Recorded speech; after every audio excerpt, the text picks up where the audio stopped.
साथीहरू नमस्कार। तपाईँको घरमा पनि ड्रागन फ्रुट फुल्छ, कोपिला टन्न निस्कन्छ तर फल लाग्दैन, वा जति फुल फुल्छ त्यो अनुसारको फल लाग्दैन। सबै पहेँलो हुँदै कुहिएर झरेर दिक्क मानिरहनु भएको छ भने आजको यो भिडियो विशेष गरी तपाईँहरूको लागि। यो भिडियोमा ड्रागन फ्रुटमा कृत्रिम परागसेचन कतिखेर गर्ने, कसरी गर्ने भन्ने विषयमा चर्चा गर्नेछु। भिडियो अन्तिमसम्म हेर्नुहोला। भिडियो सुरु गर्नुभन्दा पहिले फटाफट च्यानललाई सब्स्क्राइब गरेर पनि आइहाल्नुहोला। फल नलाग्नुको अन्य धेरै कारणहरू मध्येको प्रमुख कारण फुलमा परागसेचन नहुनु हो।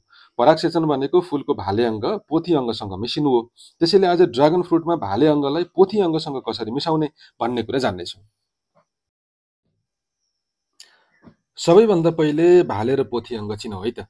यो फुलमा टन्नै देखिएको टुप्पोमा झुप्पा झुडिएको भाग देख्नु भएको छ हो, यो सबै फुलको भाले अङ्ग हो। यसमा टन्नै सेतो धुलो टाँसिएको हुन्छ जसलाई पोलेन अथवा परागकण भनिन्छ। यसैको बीजबाट अलि लामो र अग्लो निस्किएको भाग देख्नु भएको छ हो, यो चाहिँ यसको पोथी अङ्ग हो। भाले अङ्गको परागकण यो पोथी अङ्गमा टाँसिएपछि परागसेचन हुन्छ र बल्ल फल रहन्छ। यो काम हावा वा किराले पनि गर्छ, तर यो फुल रातिमा फुल्ने भएको हुँदा रातिमा किरा नआउन पनि सक्छ, जसको कारणले परागसेचन हुन पाउँदैन। त्यसैले हामीले हातले परागसेचन गरिदिनु पर्ने हो। यसको लागि भिडियोमा देखिएको जस्तै सानो लट्ठीको टुप्पोमा कपास बटारेर जुगाड बनाउन सक्नुहुन्छ। अहिले ठिक्क रातिको 9 बजे यो फुल फक्रिँदा बित्तिकै मैले यो काम गर्दैछु। तपाईँले पनि फुल फुल्ने समय भने पर्खनुपर्छ है। राति फक्रिएको फुललाई बिहान पख फुल अलिकति ओइलाउन लागेपछि यो काम गरेर अर्थ छैन। त्यसैले फुल फक्रिएको 1-2 घण्टाभित्र यो काम गरिहाल्नु होला।